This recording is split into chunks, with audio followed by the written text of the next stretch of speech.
Hello, hello, everybody. Welcome back to Cocktails and Rocktails with me, your most notorious groupie, Alice Rouse, author of We've Got Tonight, The Life and Times of Notorious, well, you guys know, and these other little books right here, where you can get that, all my merchandise, all the cool stuff, down in that description. But you guys, I'm getting a new merchandise shop opened with Teespring, coming soon, so check it out. It's going to be awesome. And as always, you guys, you know, I always like to start with a big thank you because I can never be thankful enough for everybody here and the community that we're building and the friendships and all the cool stuff, the suggestions, even the people that are lurking. You guys rock. Get down in the comments. Talk to me. Tell me what's happening. And speaking of being so thankful about the people I've been able to meet through this channel, tonight, you guys, we have a special guest, another lady from the 80s, because you know, us ladies from the 80s, we don't get the credit we deserve. Our voices have not heard. We are not parodies. We are not waiting in line to fuck Axl Rose so our vajayjays can have nicotine patches on it when it's done. If you know, you know. But you can hear that giggle in the background. Ladies and gentlemen, I have a wonderful lady from Texas on the show tonight. And yes, it is a blackout episode because it was kind of a last minute thing, but she's going to show her face soon enough, and you're going to see some pictures through this episode. So keep your eyes peeled and your ears open. We have from the lovely state of Texas, Miss Desiree. And Desiree, what are you drinking right now? Huh? What was that? So what are you drinking right now? Actually, right now, I don't have a cocktail. Ladies and gentlemen, say boo, hiss, Desiree. It was like, you know, I didn't make it to the liquor store, but if I could be drinking something, it would be a mudslide. See, I'm drinking Bailey's, so I've got a little bit of that ingredient. So everybody, get on the mud, slide your feet up, and let's have a Cocktails and Rocktails with the Miss Desiree from Texas, the notorious lady. So everybody, what do we say, Desiree? Cheers, big ears. Cheers, big ears. There we go. All right, Desiree, why don't you introduce yourself? Tell them where you were living when you were at your most groupiedoms. Definitely in Houston. Yeah. I did most of it in Houston. I accidentally went on tour once, but I came back. I was only on tour. Once or twice we moved about 3 or 4 states over. We were kind of like, we should probably go back home. You know what though? I think every groupie has that story when the band's been like, hey, come to the hotel with us. You just got to make sure the hotel's in the same state. Right. Or, hey, let's just go to the next show from here. Yeah, it's just over here. Here, go with us. And then, they keep doing that. And then finally you realize you've actually gone about 4 states over from your home state. And you got to get back home because jobs, rent, stuff like that. Well, so, yeah. Fortunately, they have plane tickets a lot of the time ready in the waiting. So how old were you when you first got the backstage bug? Oh, well, that was an interesting story. I would have to say 12. And I think I told you this story. I was babysitting my niece. My older sister, we lived in Florida at the time, and she was an all-nude dancer, and I used to babysit my 3-year-old niece for her while she worked evenings. Well, one night she came home, and I heard voices out front in the living room, and I thought, oh, that's kind of odd, because she would get home about 2:30, 3 in the morning. So usually there's just her. And so I peeped my head out of my bedroom and I look, and there was this guy who's like, had to duck to get into the door. He was like nearly 7 foot tall. And another guy, and then I put my head back in my room because I didn't want them to know I was sneaky peeky, Anyhow, so I go in there and she comes in with the shorter guy and she's talking to me saying, hey, yeah, I was thinking, would it be okay if I stayed out a little longer? And I'm just staring at this guy. I was like fixated. You know how that when you know that you know somebody but you can't put your finger on it? Oh, yeah. Yeah, so I'm standing there and I'm just listening to her jabber, and I'm staring at him, and it flew out of my mouth the moment I realized it. I said, oh, you're Robin Zander. And the guy shyly giggled. And I thought, oh my God, I'm wrong. And he probably gets that a lot. How embarrassing. But no, it was Robin Zander from Cheap Trick. So you met your first rock star at 12. Yeah. And ladies and gentlemen, she didn't do anything. She was still babysitting the kids. She just her Oh yeah, no, I didn't. her No, sister it who was my older. sister. Yeah.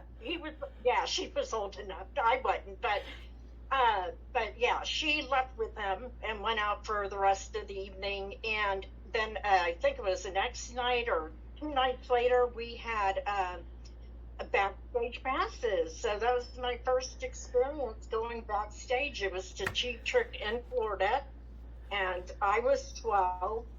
And they were cool. They were awesome. And, I have to say that may have been my very first actual big concert anywhere. And then once you go backstage, how do you go back to the floor? You I don't. never figured that out. Because you never went back to the floor.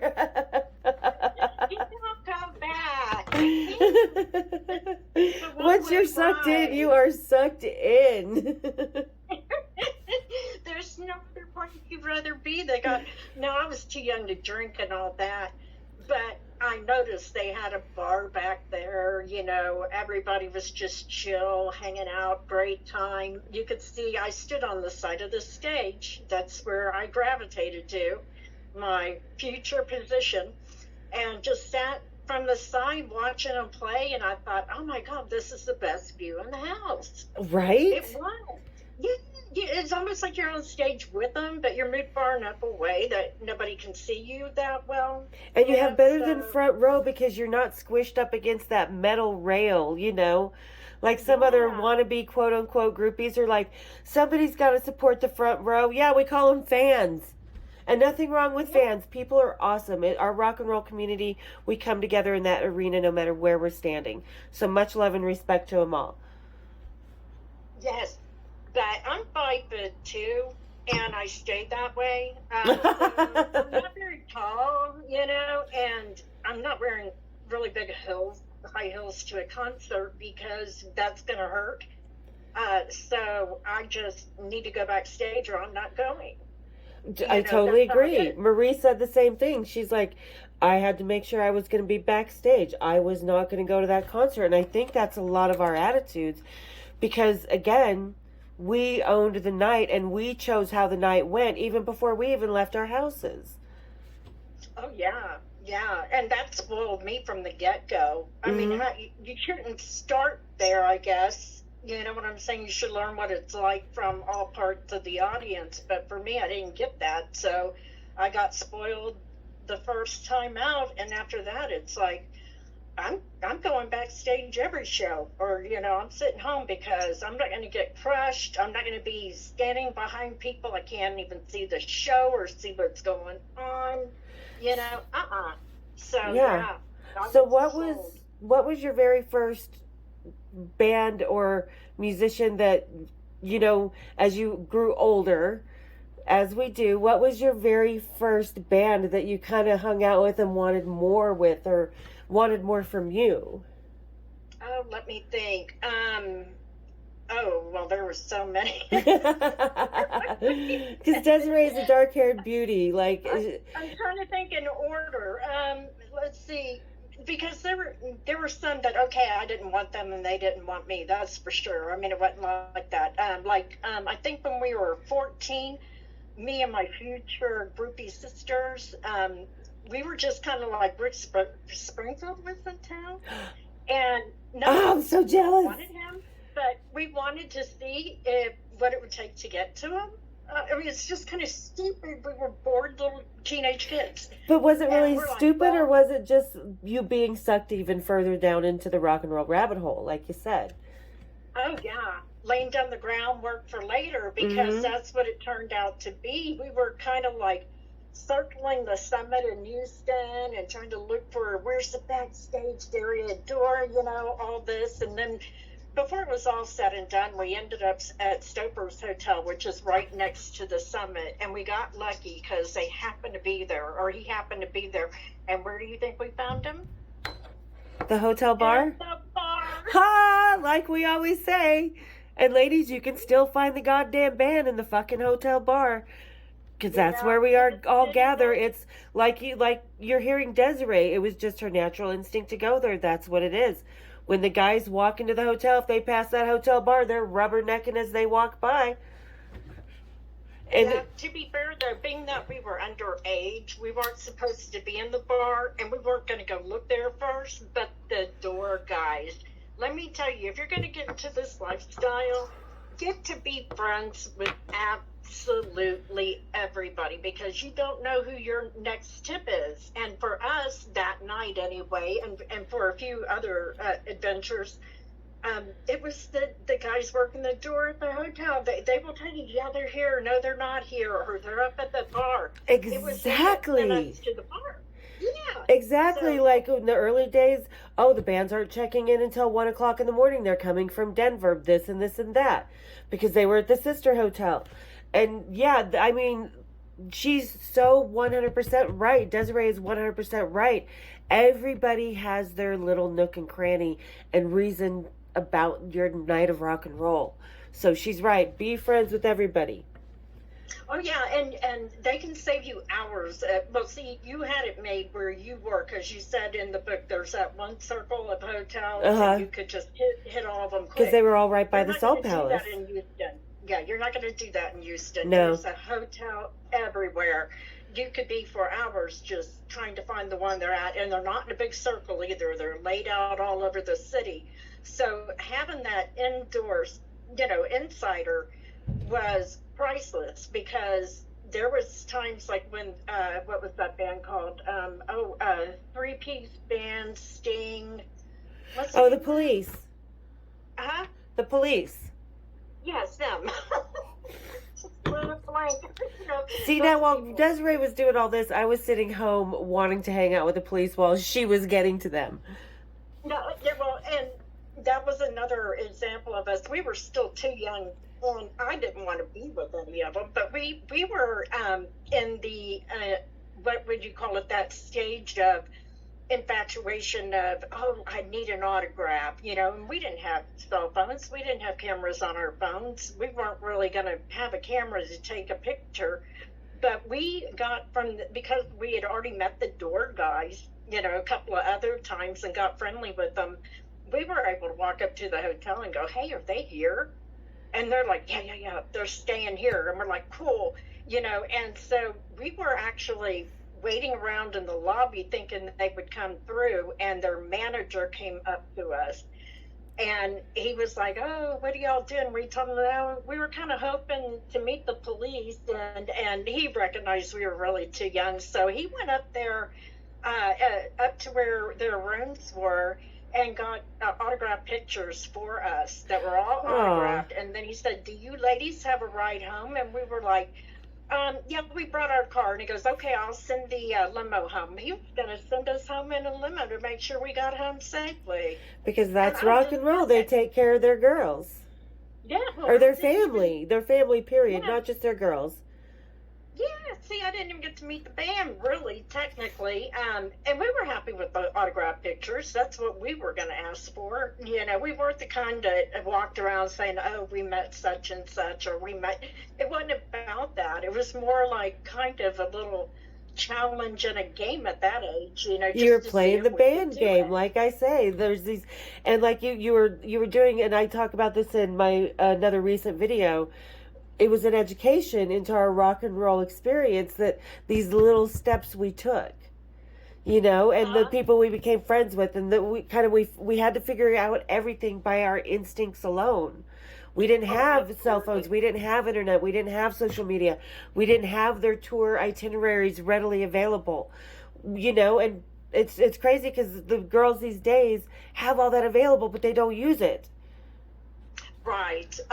Well, we can't say none of them use it. I'm sure a few put it to their advantage, but yeah, Rare. It would have made our lives so much more simple. But you know what else, Allison? We'd have a lot less stories to tell. So maybe it's that's so true. I love that we had an era that we grew up without the internet, without all that crap, without everything, where we really connected to other human beings, and that's what we were doing. You and I were both very drawn to it at a younger age, and I just think it was a very natural step for us to take, that it was Oh just yeah. the tribe we were meant to be with.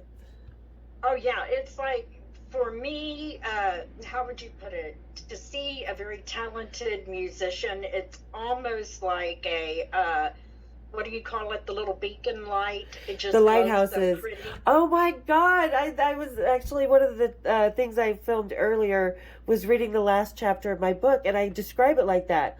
Like I'm drawn by this light and a beacon in the darkest of my nights. It was the beacon, like a lighthouse. Yeah, it just Oh my God, glows. that's You know, you crazy want that to you be just said close that. to it. It calls for you. You want to stand in its warmth. You know, there was no way for me to stay away from it because I love the music so much and was fascinated by the people that can make that music I love so much, you know? I know you know. Yeah, I do. I do because we were all little girls listening to our older siblings' albums, falling in love with the music and the album covers and the feeling and the aura of our time, and what we as women and young girls we grew up to be able to have as older women and older girls and stuff like that. Which, and what I mean by having is a sense of independence in our own being. Right.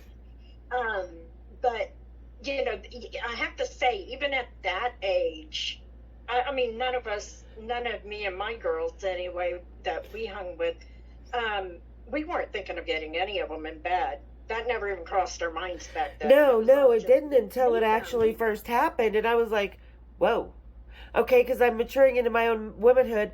I'm here, and I'm like, "Wow, I can do this with rock stars." It was like a whole yeah. education that kind of blew my mind. And I was Oh like, well, yeah. if I'm going to be a slut, I'm going big or going home. And I never went home alone. You know. Oh, there you go. You know, and that we were like you kind of got introduced to it in the most unique and outstanding way. You know what I'm saying? Like Yeah. you started But you with a did rock. too. I mean, you were just babysitting, and then all of a sudden, blam, here's Robin Zander in your living room. I know, and he was so sweet. Oh my God, he is Yeah, he is. really is shy.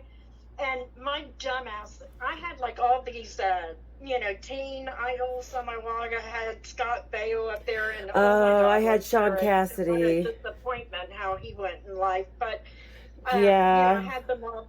I didn't have a single picture of Cheap Trick up there, but I still knew who he was. No, And no. I mean, so, I think we all started out like that. Like, do you remember who was that one guy, Rex, that, oh, he had the blonde hair, and Leif Garrett and Sean Cassidy, and then all of a sudden Kiss happened, and the Phantom, the show that came on TV, the TV special for the week was Kiss meets the Phantom at the amusement park or something.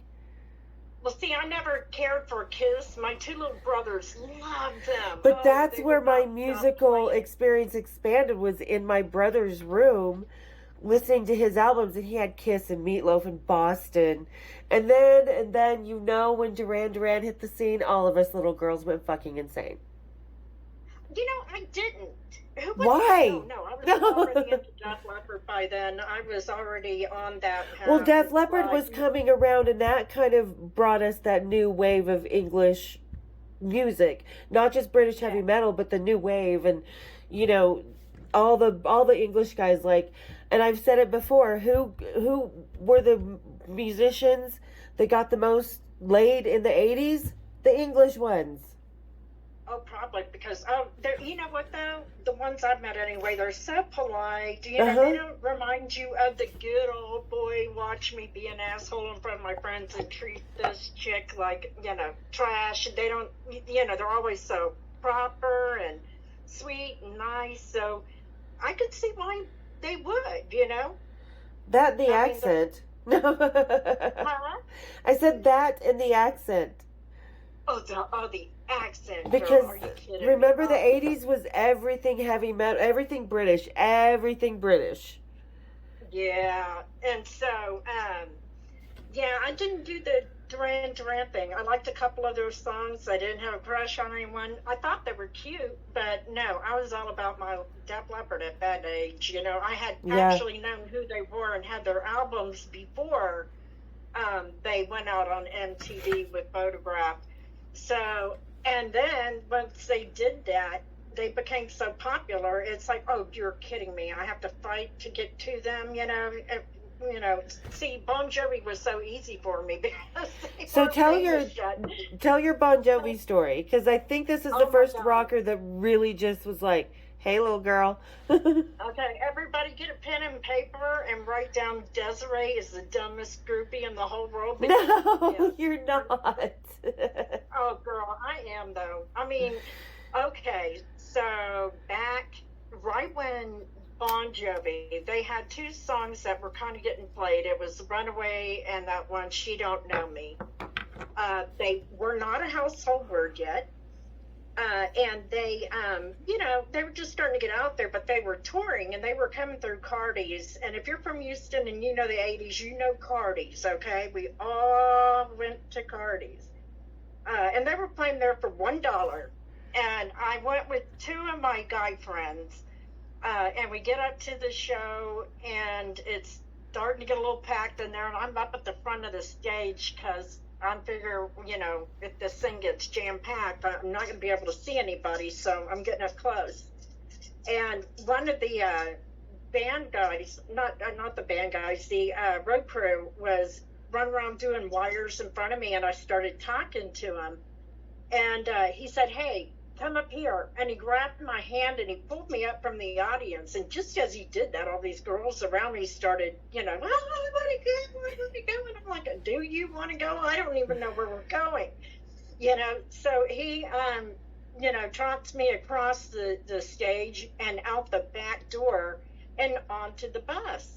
And there's nobody on this bus that I can see, but he walks me to the very back and he opened the back lounge door and said, "Here you go." And he kind of, nudged me in there and shut the door behind me. And there is John Bon Jovi, who had been fixing up in the mirror. And he turns around and he looks at me and he goes, "Oh, hey," and starts to take his pants down. I tripped. I was like, "Dude." You're like, do I get a hello? And like it mattered for the first time in my life. I'm like, I'm only 17. Are you kidding me? Well, but that song, "She's Only 17," Winger, that was popular, so. Oh my God, I don't know. And ladies and gentlemen, we're not condoning any underage anythings. No, and actually 17 is legal in Texas. It is. 16 is the age of consent in Utah. And plus, I know we had fake IDs. I did. So, my age was up in the air. I did. Yeah, no one. But when I told him my age, he backed off. He was totally cool. Yeah. And I hung back there and talked to him. And I'm glad I did it. I mean, like, my daughter yells at me. She's like, "Mom, he could have been my damn dad." And I'm like, "No, it don't work like that, honey." Yeah. It's just going to work like that. But, I had a choice to make because I already knew if anything happened with me and him, I'd be gone after that. You know what I'm saying? You already lied to you. You're out of here. I knew it. And I didn't want to be gone yet. I really liked this band. I thought they were pretty cool, and I wanted to hang out and get to know them better. And I made the right call because the guy that put me back there, his name was Barry Ambrosio. He was Richie Sambora's guitar technician. Yeah. No, Barry was around for a long time. Oh, you know Barry? Yes. I was with Richie. He was one of my dearest friends. See, that's the thing. Him and I became really close friends. We would talk for hours on the phone, long distance, back and forth. He lived in Huntington Station, New York. I lived over here. He actually looked after Richie Blackmore's house and stuff. Yeah. But him and I mean, we were burning up the phone lines. We became like really good friends. And he had told me afterwards, he goes, "You know what? I was really impressed when you walked out of there." He goes, "Because you are the only girl I ever saw turn him down, at least at that point." Nice. And that's why him and I became such good friends. I was different to him. Nobody, I didn't throw myself down at this man's feet to all these women wanted, and that kind of caught his attention. And we became great friends. He's the one I was telling you about that one year when Bon Jovi played on my birthday in 1989. They played on my birthday, and I was like, well, Barry, it's my birthday, because Barry would get me backstage to Bon Jovi after that anytime I wanted to go. So, yeah. I went backstage to them a lot, but he actually visited the room when we were at the poker game that I had with Bon Jovi. Oh, you went to a poker game? Oh no! Have you watched that episode on the poker game with Bon Jovi? I read the book. Yeah, that poker game where the girl crawls into the table, and I lost Danny in her hand to Tico Torres, and that crazy wild night. Yeah, he was in and out of the room that night. Barry one? Yeah. Oh, I adore Barry. And that was Slippery When Wet tour, so about the same time. Because Desiree, and this is one thing about us ladies in the 80s, we've crossed paths in kind of parallel ways. Like, we realize how many of the same people we know, like, and this, like, sisterhood that we actually had, that is just finally coming together in this whole different way. Oh, yeah. There's so many of your people that I know, too. Just like I knew Jerry Cantrell for years. He went to parties every night. He dated my foster sister. I mean, it was, friends with benefits type thing, but, and they worked together at concert security. And when I was telling you that, you're like, I didn't know he lived in Houston. I'm like, well, I didn't know he moved to Washington. Yeah. All I knew was he eventually became famous. And the funny thing about Jerry is he would be at parties every night with his friend Vince, who went to Pretty Boy Floyd, I'm told. But the two of them were like frickin' frack. They hung out together. Anytime you saw one, you saw the other. And we saw them just about every single night at parties. And what was I going to say about that? Don't tell me I lost my train of thought. Jerry Cantrell. Yes, it is Jerry Cantrell, but, oh gosh, what was I going to say about him? Oh gosh, remind me, because... I know that he dated your foster sister, they were friends with benefit, and when he moved to LA, he was kind of an ass. Oh, well, that was a whole nother story. Yeah. Because rock and roll's not perfect. Us 80s ladies, we don't paint some fucking rose-colored glasses and rainbows out the ass. Okay, train is back. I just remembered. Okay, so, at Cardi's, he always said he played guitar. But most of the people that played and bands played at Cardi's. Not once did I ever see Jerry in a band or hear him play. So, we kind of thought, or at least I did, that he might be a little bit of a poser, in the band, and so, hey, yeah, I'm in a band. Well, if you're in a band, how come you never play? But you don't say it, but you think it. And you know what? It turned out he played. Yeah, he kind of became just a little well-known. And then, it's like, I met him when they were on Lollapalooza, and then up in Seattle, of course, with that night with Vin and being in the studio when they were making their last album, and Jerry having that tizzy fit. So it's like and I love that about us 80s ladies, because we can swap stories and have a good laugh with it. Yeah, because Pantera played at Cardi's all the time. Yeah, you knew Pantera long before I did. Yeah, and I wouldn't call us friends or buddies. I mean, one of the guys dated a girl who's a friend of mine that we knew.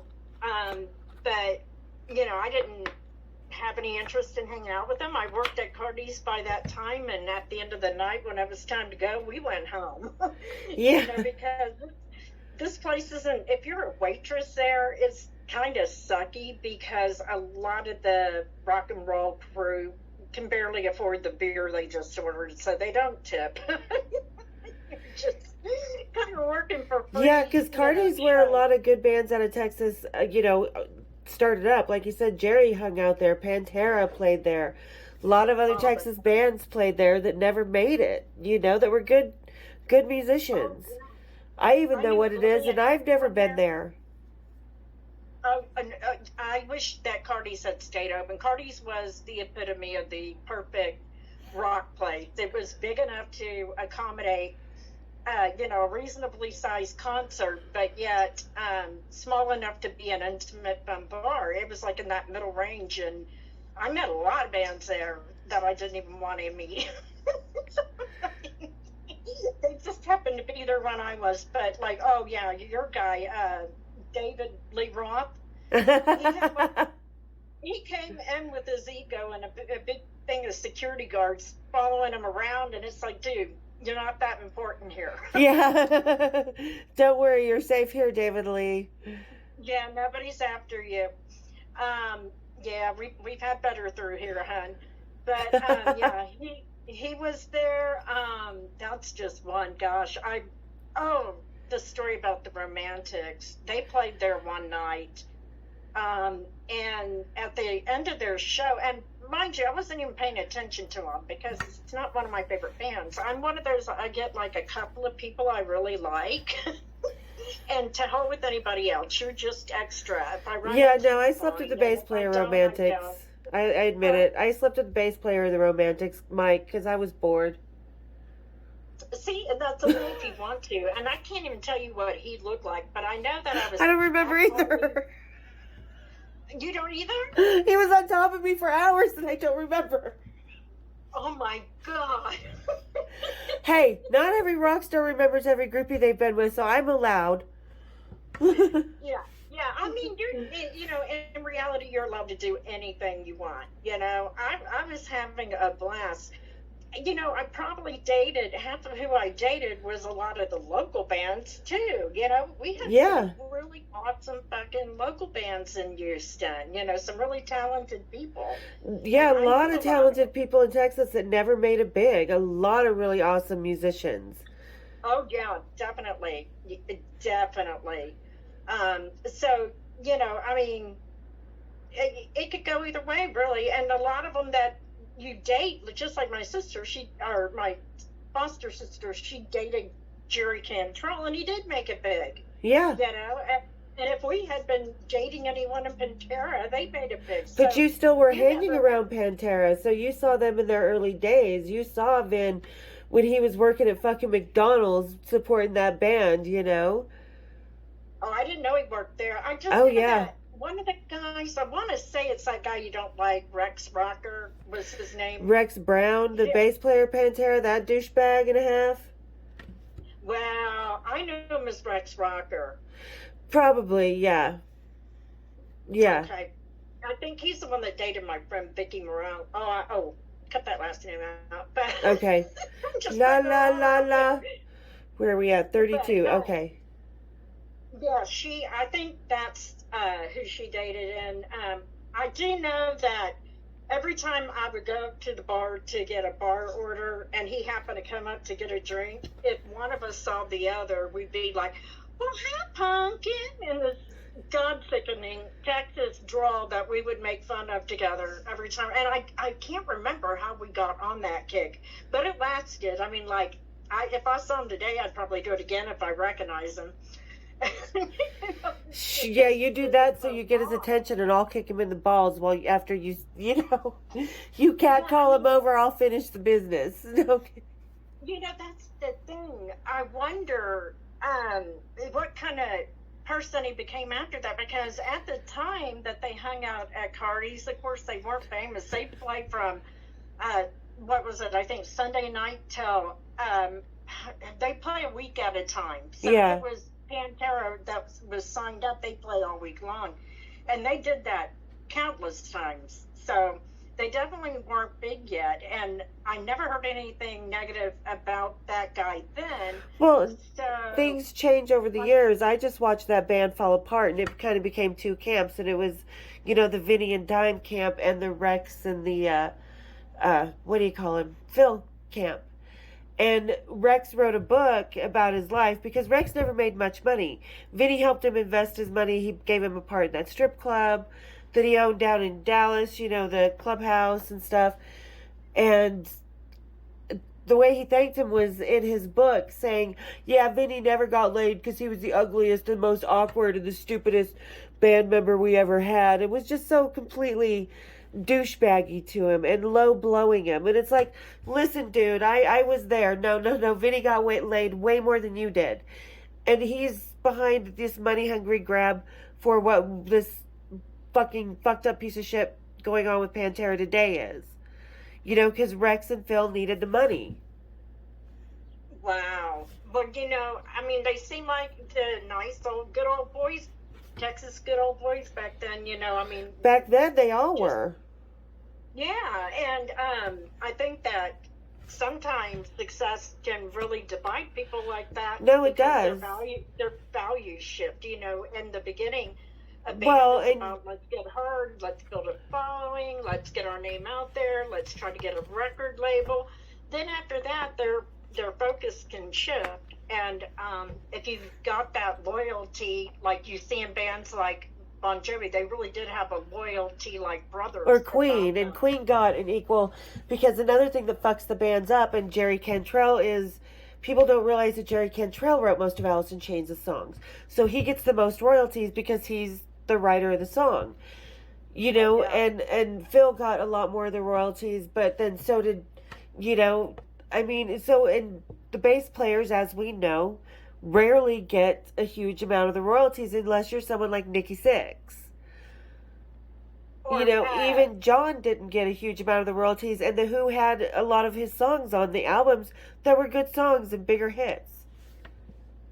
Right. That's why I've heard of musicians that want to go ahead and, even if it's only a small part or lyrics, you know, contribute something to the song because the royalties will be higher when they get them. Exactly. And it's like, because people don't realize there's that breakup, and the guys in Queen, they made it a 4-way split. That's the way it was in Queen. They were like, nope, this is how it's going to go.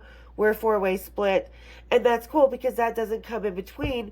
Because, you know, you have Pantera, where Pantera was Vinny's dream. He built that band from the bottom up, and then it started to tear apart into the two camps because, yeah, Phil was writing a lot of the songs.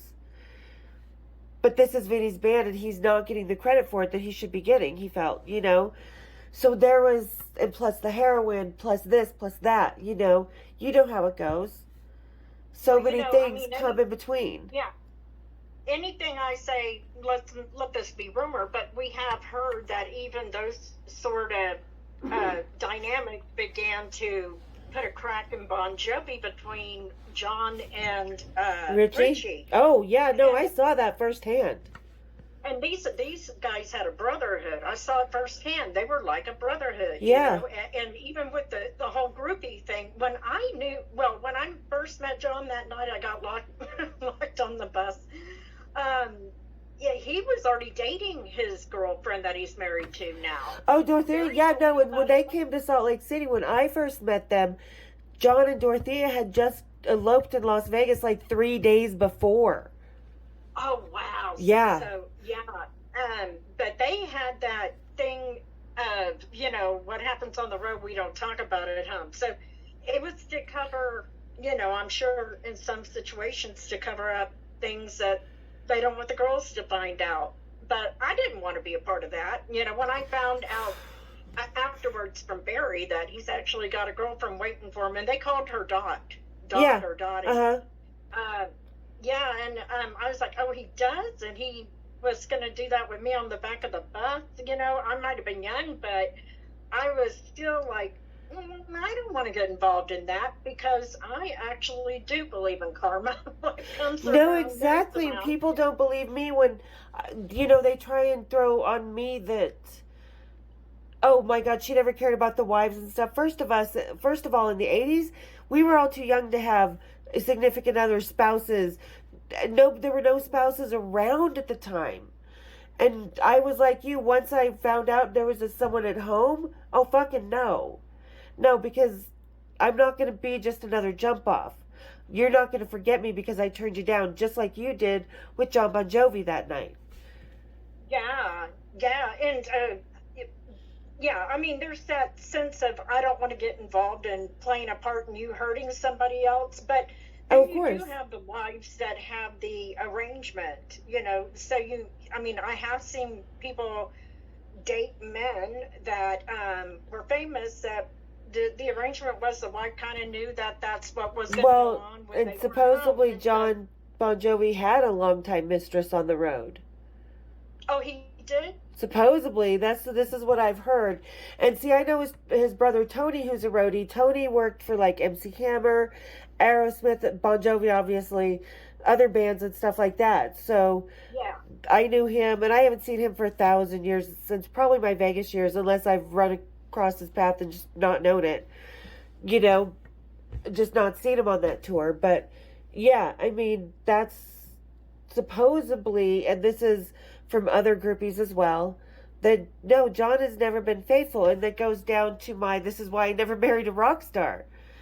You Oh, know, yeah. because we all And grow up. You know, when we're young and stupid, that's one thing, but you and I both grew up in this whole world, and we actually Oh, grew yeah. up. Like ladies, we grew up, and we kind of realized the boundaries we had, and we stuck to them. Right.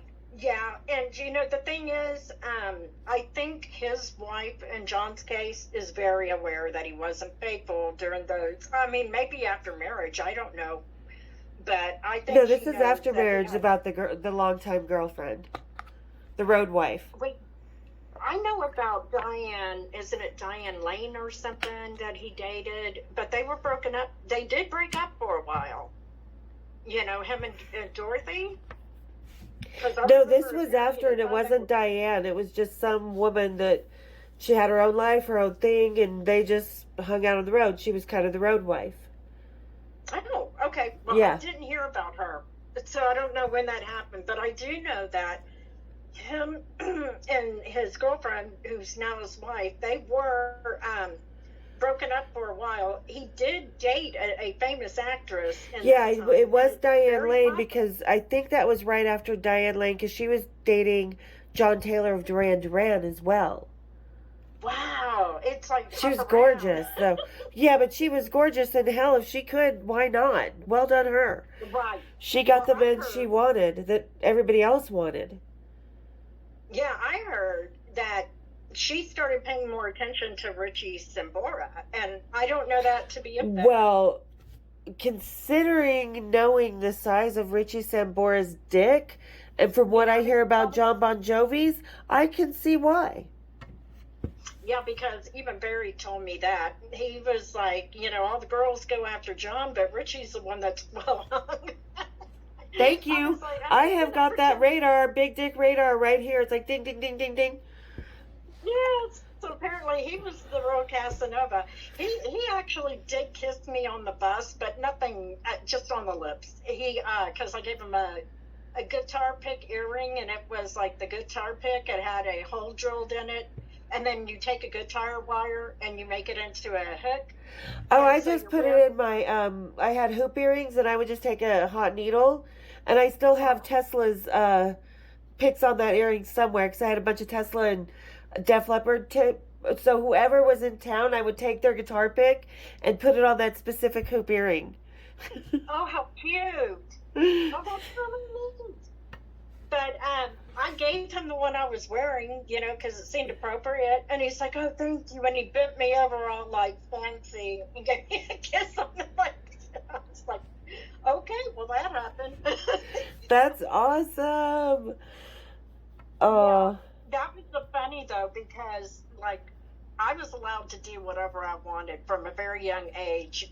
My mom, she just got tired of trying, I think. I was, the third girl. And I was free to run off to parties and do all that. But that night I had went with my two guy friends, and one of them had a crush on me. And he calls the house and tells my sister she ran off with some rock band, and we can't find her. She went off in the bus and never came back out, because they were my ride home too. But I couldn't invite them on the bus, because then I probably would be told to leave the bus. Exactly. You don't bring boys to the concert. Yeah, but I get home and my mom and my sister's like, what are you doing? You could have been raped. And I'm like, but I said no, and he was okay with that. Yeah, Because a lot of people don't see that about rock and roll. These guys are very protective and respectful. No is no. Oh, yeah. And, Yeah. you know, I was like They you. are. I was young, and my mom, she knew that Danny and I were running around with all these bands. She didn't like it, but what was she going to do? She tried to stop us. Nothing could stop us. So all she could do was be there when we called at 3 o'clock in the morning saying, Mom, we need a ride home. Metallica left. Yeah. And my mom couldn't say anything because she did it too. Yeah. You know? And we're going to get into that in our next, because we're at 45 minutes, and next Sunday I want to talk to you again. Oh, And yeah, we're going to get into let's do it. Desiree's background, because she's got an interesting background, you guys. And I'm not talking just her mom, I'm talking about her daddy. Oh, yeah. That was something else. But we'll definitely get into that next. And we're going to get into more of her rock and roll relationships, because she's had relationships a long time, not just friendships, but a lot of things that, you know, people just didn't have the ability from the 70s to really delve into like us 80s ladies can. So with that, you guys, we're going to leave you hanging, and we're going to have Desiree back again. We're going to do some more interviews with her because she's got a lot of awesome stories. She's a really badass chick. I hope you enjoyed the pictures she brought here. So tune in next time, because you know she'll be back. And don't forget, you guys, for all of you lurking, and I know who you are, go down, because you know how much I love it. Go down, hit the subscribe, hit the like, hit the bells, and we'll see you here next time on Cocktails and Rocktails. Cheers, big ears.